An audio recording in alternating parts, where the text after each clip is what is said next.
I could not have written Ready Player One if I had not grown up on a steady diet of Steven Spielberg movies. It would have been a different story, or I might not have written it at all. His work is woven into the fabric of my life. Everybody, I think, who dreams of making movies dreams of getting to work with him. It's a dream come true.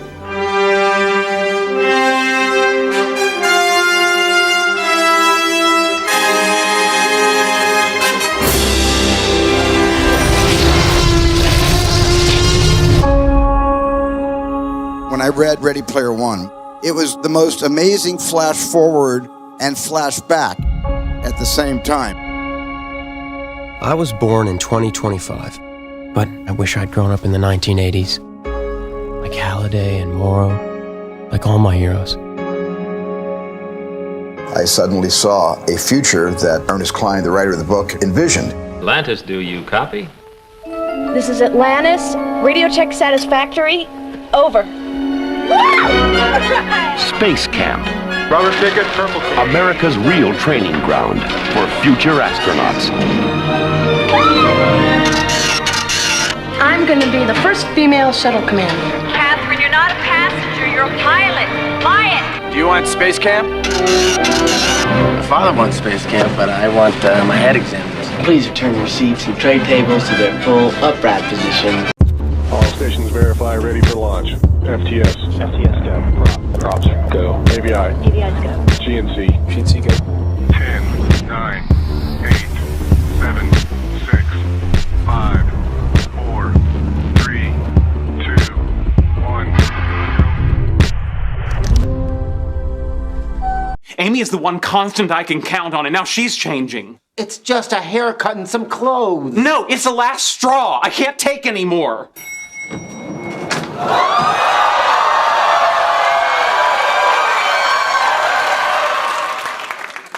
Can you believe it? They finally fixed the elevator.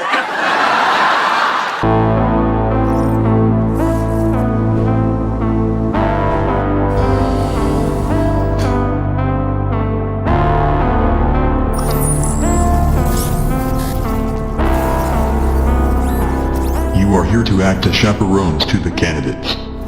A group selected for intelligence trials using augmented reality technology. This is seriously weird, isn't it? I am Ariel. The candidates, they're children. The time to save our country's future is now.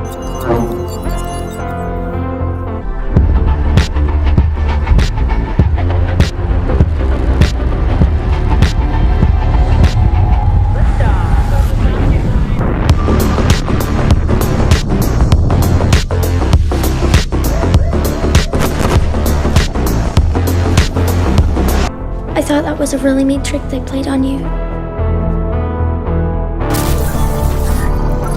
Alert me at any time if you feel stressed, anxious, or concerned. They weren't like this when we arrived. There's something wrong with them. Hurry! Run! Tanks! The other direction!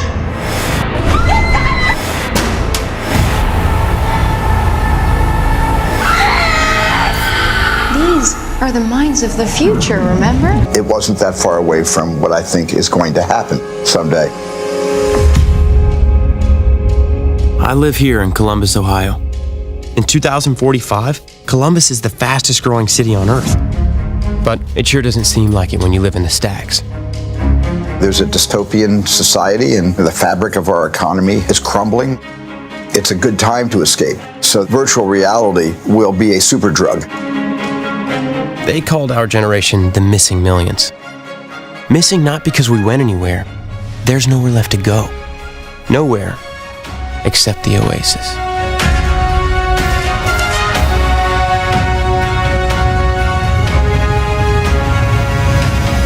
Hi, I'm Michelle Obama, and welcome to Mondays with Me, a series of stories with PBS Kids and Penguin Random House.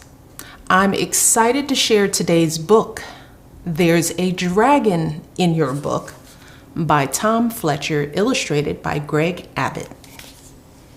Today, we're going to use the power of imagination, along with some stamping and blowing and a little flapping, to save this book from the adorable little dragon who's hatched inside. Oh, look, there's an egg in your book. It looks ready to hatch.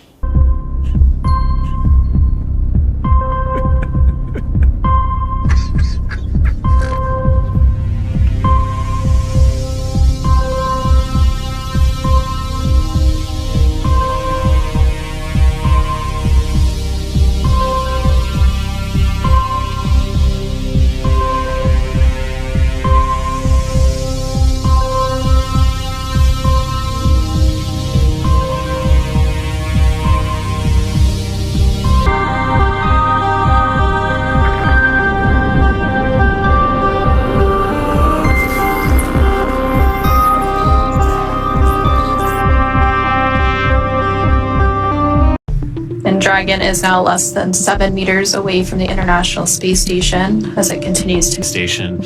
Again, we talked earlier that launch is all about accelerating the vehicles to orbital velocity, and we will be continuing to orbit the Earth, handing over between our coverage. Committed to NASA and its future. Hopeful words for Central Florida's Space Coast today from President Barack Obama. Good evening. I'm Jim Payne. And I'm Martha Sagowski, live at the Kennedy Space Center on this blustery, windy day. The president flew in a few hours ago, the first sitting president in 12 years to visit the Kennedy Space Center. He spoke for about 25 minutes. He laid out the long-awaited plans on the future of NASA. And here are some of the highlights of his speech. He talked to a crowd of about 200 hand-selected NASA workers. And here's what the president highlighted. He spoke about giving NASA a $6 billion budget over the next 5 years. He talked about designing a new rocket, a new heavy lift rocket, and have those designs in by the year 2015. He also spoke about extending the life of the ISS. He talked about utilizing private companies. He also talked about designing a rescue vehicle. Because the only truth you know is what you get over this tube. Right now, there is a whole, an entire generation that never knew anything that didn't come out of this tube. This tube is the gospel, the ultimate revelation. This tube can make or break presidents, popes, prime ministers. This tube is the most awesome force in the whole godless world. So you listen to me. Listen to me. Television is not the truth. Television is a circus, a carnival, a traveling troupe of acrobats. We have to fix our economy. We need to close our deficits, but for pennies on the dollar, the space program has fueled jobs and entire industries. For pennies on the dollar, the space program has improved our lives, advanced our society, strengthened our economy, and inspired generations of Americans. And I have no doubt that NASA can continue to fulfill this role.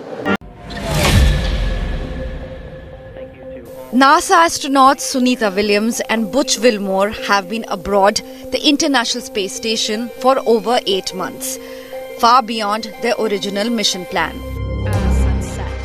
As you may remember, their return was hampered after Boeing's Starliner spacecraft, which delivered them to the space station last year, encountered technical failures, forcing NASA to rely on Elon Musk's SpaceX for a rescue mission.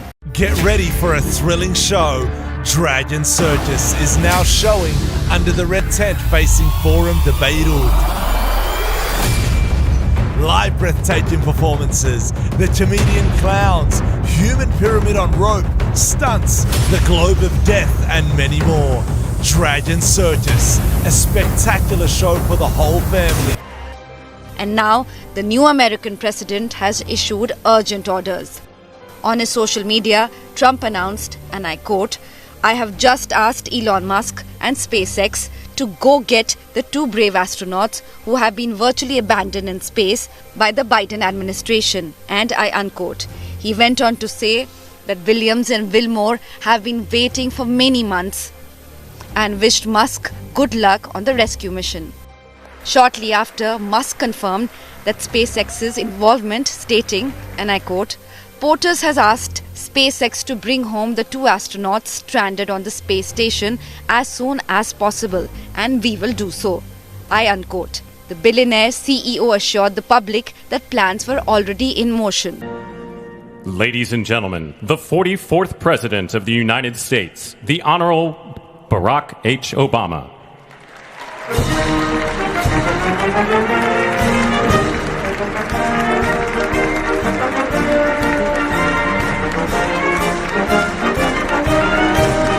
For the 67th year, the Mizpah Shrine Circus is coming to the Memorial Coliseum. And things get underway this coming Thursday and will last through the weekend. Here with us this morning is Steve Trump with the Shrine Circus. Steve, those of us in the Fort Wayne area, if we know one thing about the circus, we know it's 3 rings of fun. Yes, it is. So let's expand on that. We got anything new, a part of the show this year? Yes, we do. We have a couple things that's going to be brand new this year. For the first time ever, we've got what we call the crossbow, which is just a big bow that shoots a human out of it. Wow. And he's going to have sparklers on his feet, and he'll be shot the whole length of the Coliseum floor. Wow, that's going to be dramatic. Where'd you find that guy? Wow. 5, 4, 3, 2, 1, fire!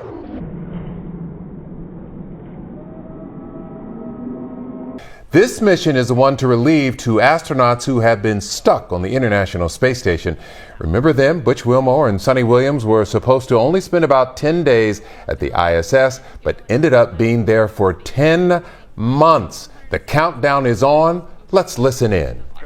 SpaceX, go for launch. And great call out. SpaceX, Dragon Crew 10, copy, go for launch. Great call out that we're go for launch, and we do have a large crowd here in front of Mission Control. T-minus 30, 3, 2, 1. Ignition and liftoff. Go SpaceX, go NASA. Johnny Blaze, no one has ever attempted such a distance before. 300 feet from field goal to field goal. What's going through your mind right now? You look really good.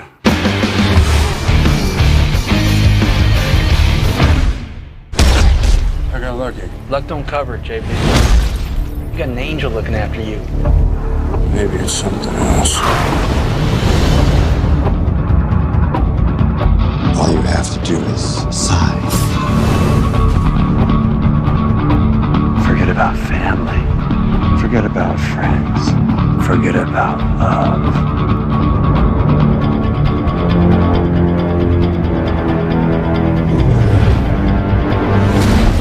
You will be the rider for as long as you live.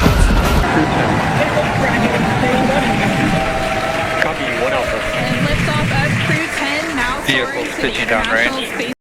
Independence Day will be celebrated with fireworks from one end of the continent to the other from this day forward. Phantom fireworks. Brighter. Louder. Safer. When America wants fireworks, America buys Phantom. Thousands of locations with every type of consumer fireworks available. On sale now. Phantom fireworks. Lighting up backyards of America from coast to coast. Station. 1.7 million pounds of thrust now propelling Falcon 9 and Crew 10.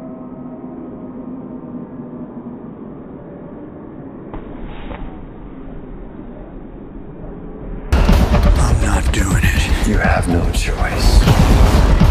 Story goes that he'll be normal during the day, but at night, in the presence of evil,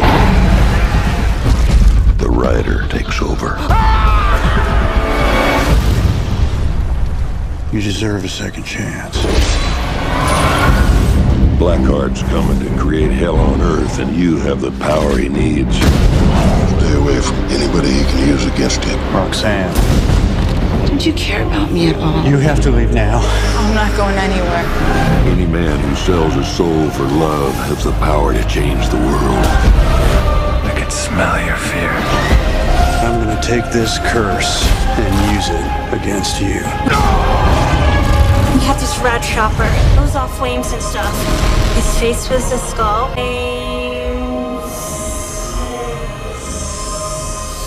And it was on fire.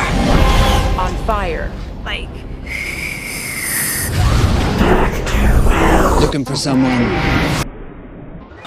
Is he all right? Get him out of there. Is he all right?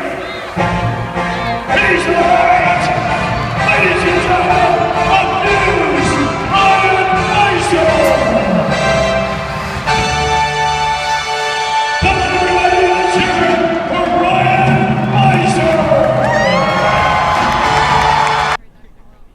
Unbelievable stuff. The spacecraft is up and going. A crew of 4 headed to the International Space Station to pick up the 2 crew members who have been stuck in space for 10 months. Continue to watch liftoff and this event on KHOU 11 Plus. Where do they come from? Why are they here? Why clowns?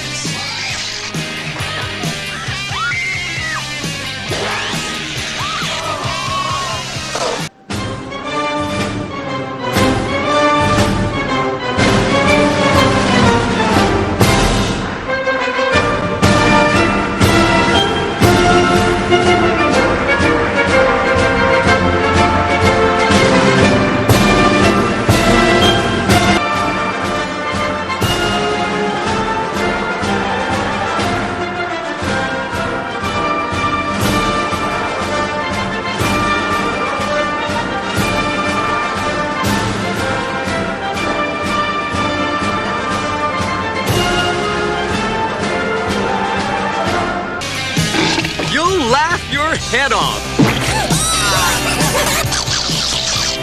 Killer clowns from outer space. It's crazy. Rated PG-13. Ever wondered what it would be like to see a circus act in space? Well, keep watching. The Russian space agency's Roscosmos TV has released a video showing just that. Members of the International Space Station crew of Expedition 3940 performing all types of circus tricks. According to the TV station, the video was filmed last year but was only released recently. Jugglers, sideshow freaks, lion tamers, and football players. We're in the boredom-killing business.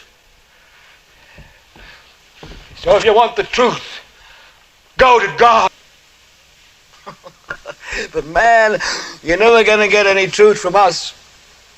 We'll tell you anything you want to hear. We lie like hell. We'll tell you that Kojak always gets the killer and that nobody ever gets cancer in Archie Bunker's house. And no matter how much trouble the hero is in, don't worry, just look at your watch. At the end of the hour, he's going to win. We deal in illusions, man. None of it is true. But you people sit there day after day, night after night, all ages, colors, creeds.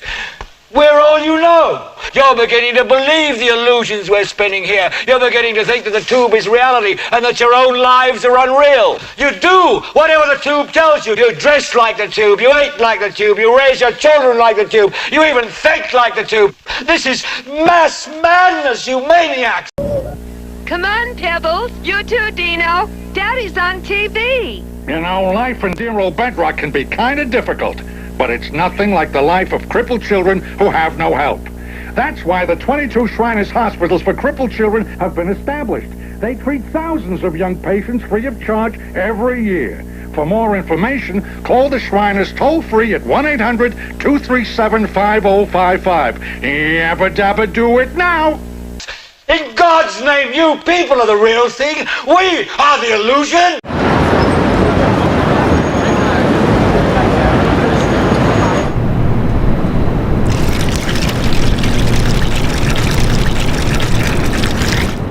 I've been called out by everybody for the ALS Ice Bucket Challenge.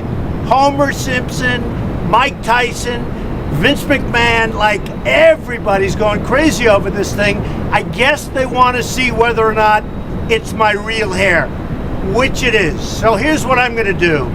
Miss Universe and Miss USA, I own it. They're here. They're going to really do a number on me.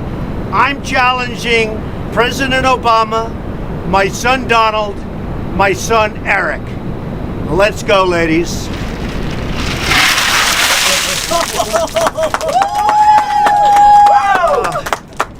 What a mess.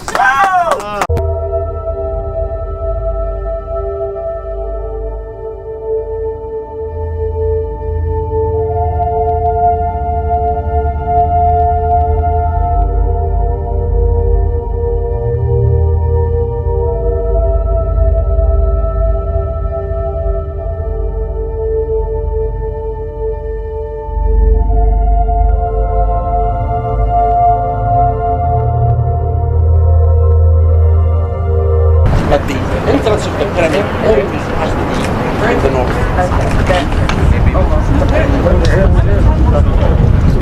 Is a tomb dated to 4,600 years ago, and the person who is buried here, his name is Car, and his name is written hieroglyphic as Car, and actually that looks like me. Look at those ears. And he was the overseer of the pyramid city of Cheops and Kefren and Menkaure. Now, one thing I really want your generation to embrace is that the Earth is a closed system. We cannot leave the Earth. There's no place to go.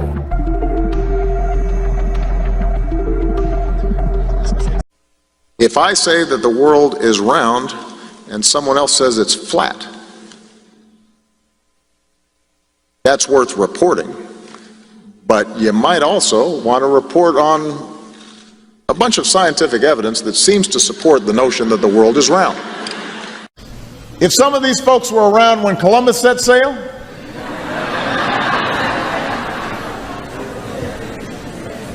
they must have been founding members of the Flat Earth Society. They would not have believed that the world was round.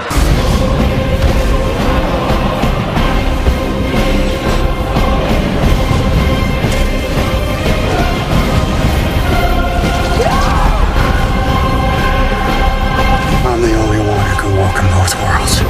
I'm Ghost Rider. You all right? Yeah, I'm good. I feel like my skull's on fire, but I'm good. They'd be charter members of the Flat Earth Society.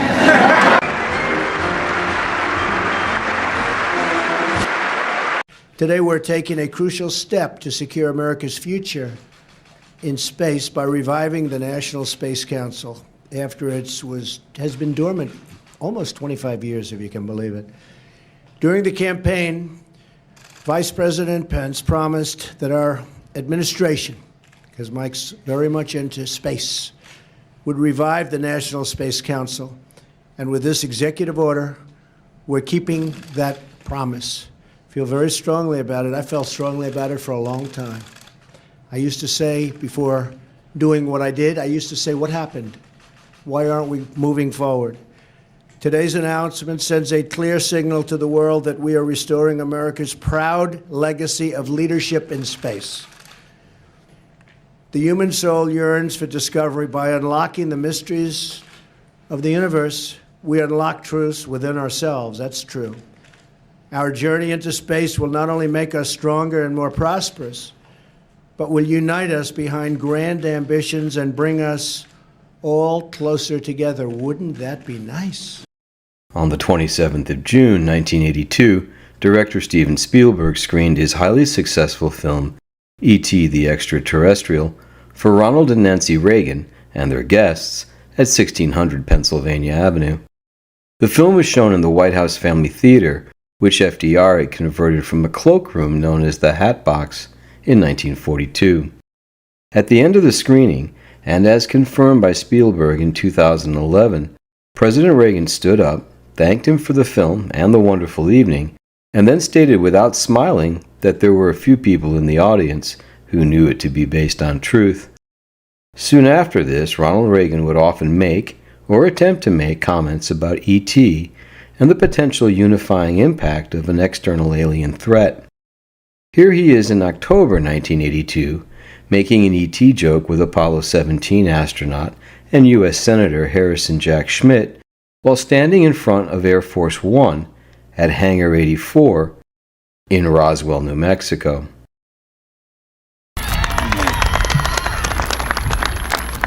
It feels good to be here in the land of enchantment and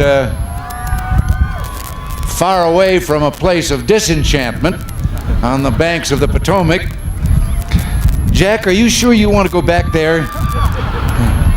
Of course, having once been an astronaut, Jack Schmitt is probably the only one who feels at home there, because Washington is in orbit most of the time about one thing or another.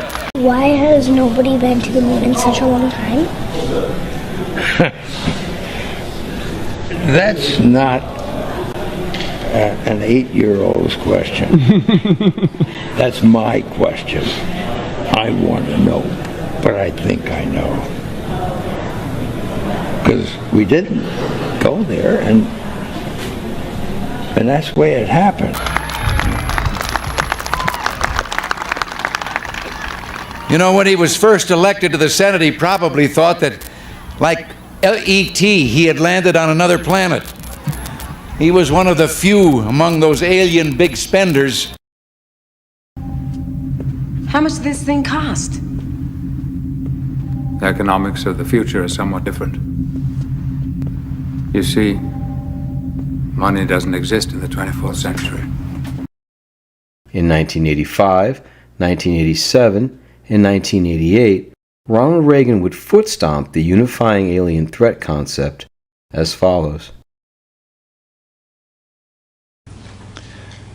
I couldn't help at one point in my discussions privately with General Secretary Gorbachev, when you stop to think that we're all God's children wherever we may live in the world, I couldn't help but say to him, just think how easy his task and mine might be in these meetings that we held if suddenly there was a threat to this world from some other species from another planet outside in the universe.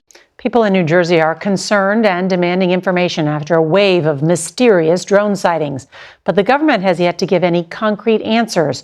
One lawmaker is calling for a state of emergency, while another has an ominous theory about a foreign adversary. Here's CBS's Tom Hansen. This is over my house right now. What is that? It's the million-dollar question baffling New Jersey residents looking skyward. They're just pacing back and forth, going very slow. Since last month, dozens of drones mysteriously hovering in the skies at night. Near Morris County, the FAA has now ordered 2 temporary flight restrictions prohibiting drones over this military base and Trump National Golf Club after receiving reports of unexplained activity. Today, Homeland Security and state police met with some New Jersey officials, including Mayor Jim Maley. I truly don't believe they have any idea where the drones are coming from. Many still have questions, including Congressman Jeff Van Drew, who says individuals with high security clearance have a theory about where the drones come from. Their concern is that a mothership has left from Iran weeks ago, coinciding about the time somewhere along the area of the United States. It doesn't mean they're right off the coast. But in a briefing today, Pentagon officials dismissed the claim outright. We have no evidence that these activities are coming from a foreign entity or the work of an adversary. In Mendham, New Jersey, Olivia DiMattio's coffee shop is right near the sensitive locations where the drones have been spotted. How big are these things? You know, are they different sizes? They are the size of small cars. We'd forget all the little local differences that we have between our countries, and we would find out once and for all that we really are all human beings here on this earth together. Well, I don't suppose we can wait for some alien race to come down and threaten us, but I think that between us we can bring about that realization. A cinematic spotlight is shining on New Jersey. Steven Spielberg is shooting his new movie in the Garden State, and it's bringing a lot of excitement for locals. This is just the latest film project in the state. Action News reporter Taronda Thomas joins us live in Tuckahoe with more on the Hollywood magic. Taronda. Well, Sarah, this is all the buzz here in Tuckahoe and in Woodbine. Steven Spielberg shooting his next big movie right here. I want to give you a look at as close as we're able to get right now. This street that's blocked off, Schoolhouse Lane, with the state trooper there. Behind that trooper, you go down the road, and that leads to today's filming site. It's a rural area with train tracks, and the movie has created a lot of anticipation and attention for the small towns. So we decided to get together today and have lunch. Lunch with a window front view, a must for any star sightings in Woodbine, New Jersey. Have you seen anyone famous? Not yet. The small town is the scene of a big movie production by Hollywood legend Steven Spielberg. It's right around the corner from my house, so I've just been driving past it. Streets throughout Woodbine and Tuckahoe shut down with production crews near train tracks, rumored to be shooting a stunt scene involving this big blue screen. I was hoping to see Steven Spielberg, but we can't get close enough to the scene. But Dan Robinson was able to fly his drone on Saturday, getting a view of all the production vehicles in place. People coming from near and far to try to catch a glimpse of stars rumored to be in the movie, including Emily Blunt and Philadelphia's own Coleman Domingo. We've been watching everyone set up all week long. We live right around the corners. Having Spielberg in my town is insane. Heather Sudol got video of what she thinks are stunt cars for the movie. Details of the film, including the name, are not being revealed, but the mayor of Woodbine got some insight into the top secret project. They tell me the movie is primarily about UFOs and some railroad scenes and some car chases.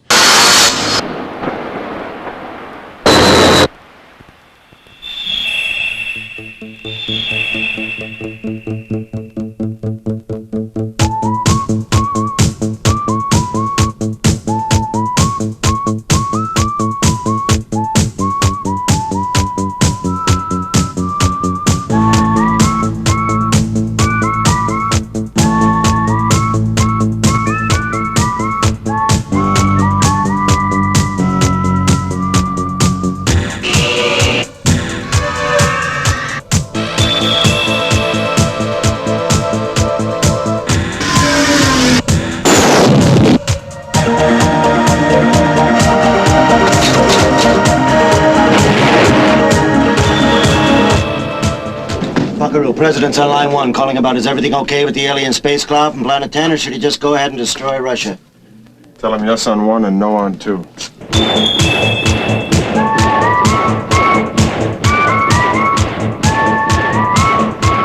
Our obsession with antagonisms of the moment, we often forget how much unites all the members of humanity.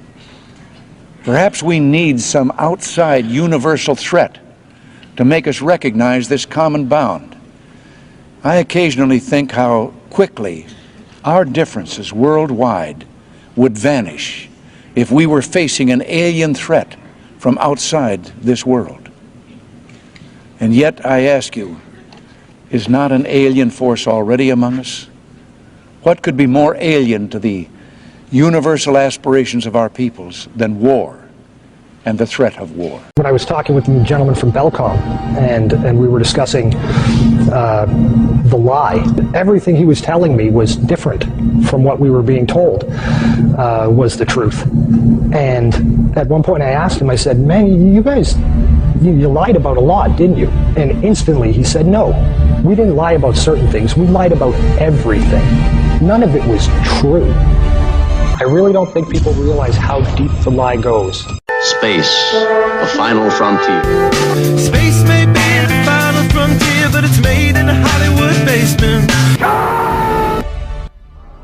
The Vector, NASA's official logo. If you've ever looked at NASA's official logo, both their official insignia and their official seal, you'll see that the most prominent object in the seal is a red swooshing object. They call that the chevron or the vector. But I've often wondered, what if all of us in the world discovered that we were threatened by a power from outer space, from another planet? Wouldn't we all of a sudden find that we didn't have any differences between us at all? We were all human beings, citizens of the world, and wouldn't we come together to fight that particular threat? If you ask NASA's Public Affairs Office, this symbology is featured so heavily in their insignia and seal, they'll give you what really amounts to the standard facile cover story for the unilluminated. They'll tell you that that is a representation of a hypersonic wing design from the 1950s, which was the time the logo was created. Not exactly the case. Someone might want to ask the Russian Federal Space Agency, Roscosmos, that was formed in 1992, why they chose that same logo. And while you're at it, you can go ask the Chinese, who formed their space agency in 1996, why in the world they're using a hypersonic wing design from the 1950s as their official logo. Then you can ask the Japanese, the South Koreans, Taiwanese, Malaysia, Mexico, Iran, all of these countries, even Bulgaria. They all utilize the vector symbology in their space agency logos for their national space agencies. It gets even deeper. You can go look at the individual manned program patches for NASA. The Mercury program, for example, a blatant use of covert symbology. In every logo dealing with the Mercury program, you'll see what looks like a number 7 in their logo. And again, NASA's official story is that they put this number 7 there so that they could pay homage to the original 7 Mercury astronauts. Kind of forgetting the fact that only 6 Mercury astronauts actually flew into space, because number 7 never did. Deke Slayton had a heart problem, so he didn't get to go up. So there were only 6 Mercury astronauts. Yet there's a 7 in every single logo. That's in the official mission or official program insignia for Mercury, as well as the 6 individual mission patches carry this logo. And it carries on to the Space Shuttle program. If you look at the Apollo logo has a big letter A in it. At least that's what they want you to believe, but it's not. Again, that's just a simple way of explaining away the inclusion of this vector symbology in the logo.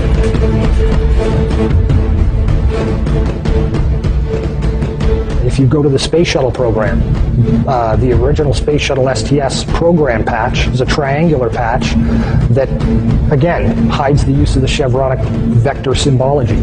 And that also goes for many of the STS-specific mission patches. Every single one of the International Space Station expedition patches carry the vector symbology. The Russian Mir space station used the vector symbology. That was their official logo. You can even go deeper and look at military-industrial complex companies. Look at the logo on a company like Lockheed Martin, 2 vectors. The X-Prize logo, Ames Research Labs, U.S. Space Command. When you get into the military realm, the United States Space Command, their official logo is the vector symbol. And when you look at the military's individual space-specific programs, all of them deal with vector symbology in their official insignias. And the question really becomes, who or what are these people paying homage to? And the truth, quite frankly, is out of this world.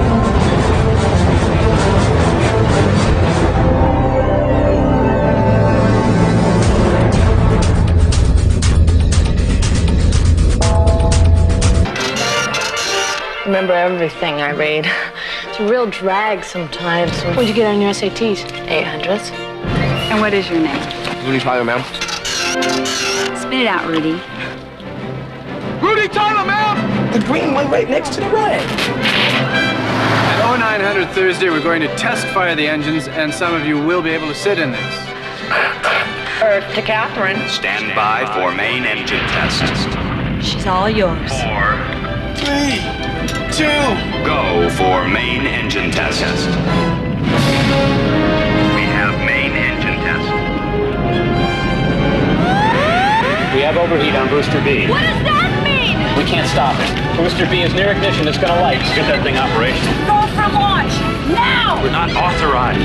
Light it or they're gonna die. What's happening? Do it now. Light it.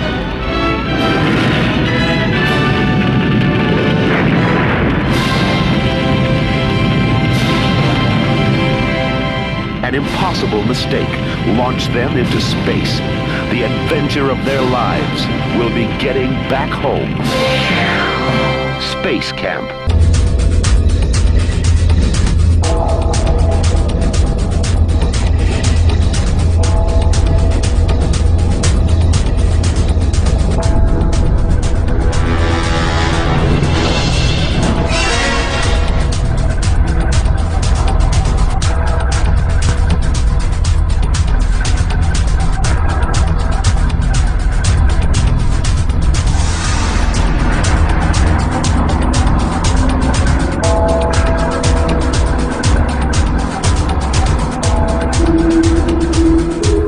This painting, entitled The Madonna with Saint Giovannino, was made sometime during the 1400s.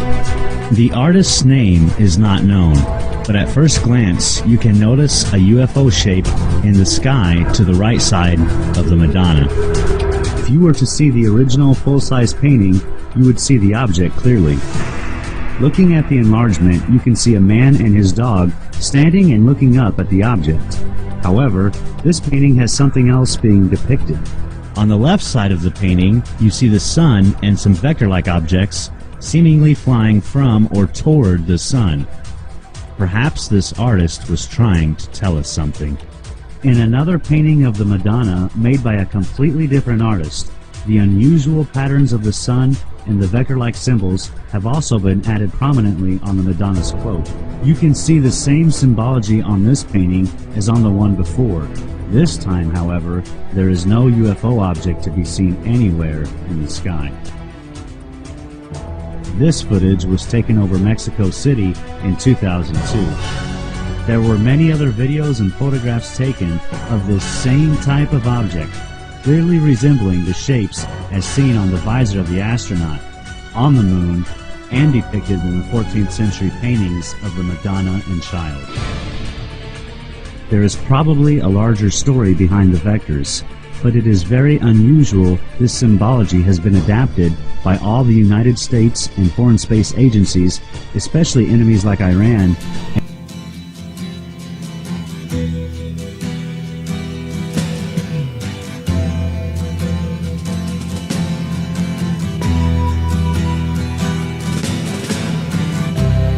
Ground control to Major Tom. Ground control to Major Tom. Take your protein pills and put your helmet on. Ground control to Major Tom. 7, 6. Commencing countdown, engines on. 7, 6, 5. Check ignition and may God's love be with you.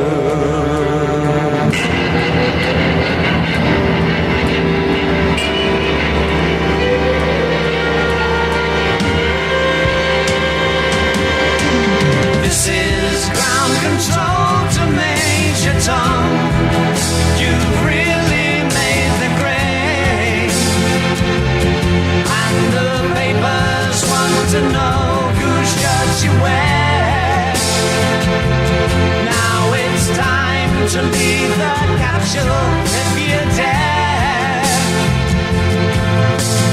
This is Major Tom to ground control. I'm stepping through the door,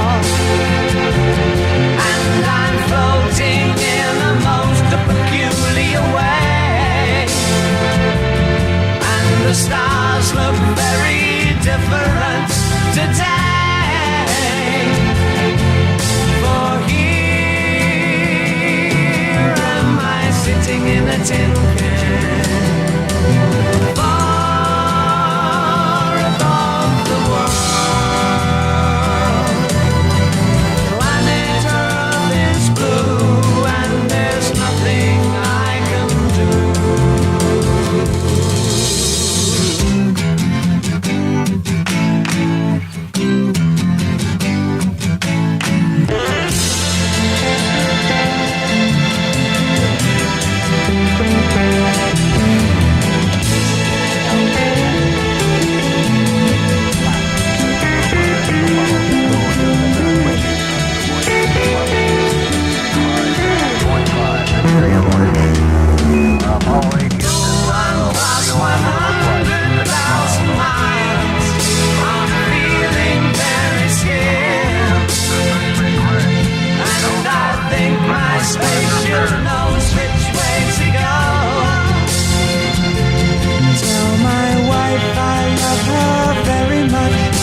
life for this.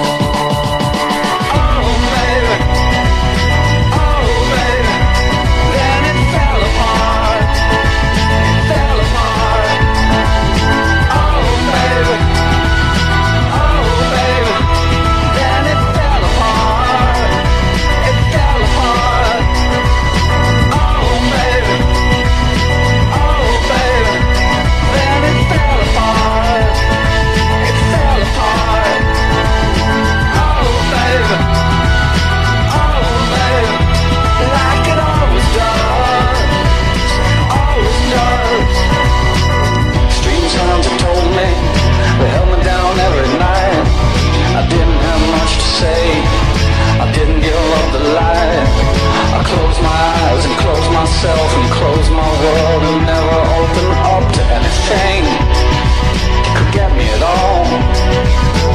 I had to close down everything. I had to close down my mind. Too many things caught me. Too much could make me blind. I've seen so much in so many places, so many heartaches, so many faces, so many dirty things you couldn't even believe. I would stand in line for this.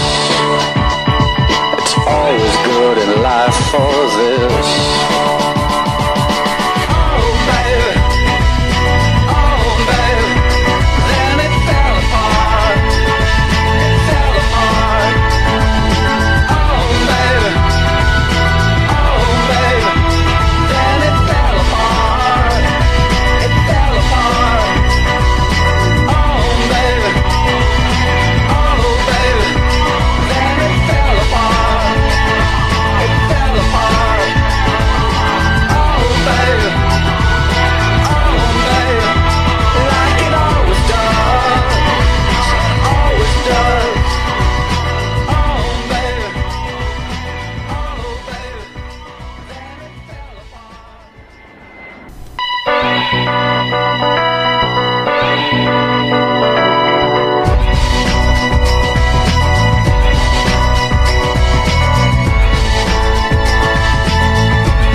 A future that Ernest Cline, the writer of the book, envisioned. I was very careful with Ernie collaborating with me every step of the way to be able to find the movie narrative inside this dense forest of Ernie's profound imagination. The Oasis being the ultimate toy box with all the toys in the world, and then playing that with one of the greatest filmmakers of all time. It results in just amazing action and such a fun adventure. Ernest Cline is such a visionary, and I think has seen the future before any of us possibly could even imagine it.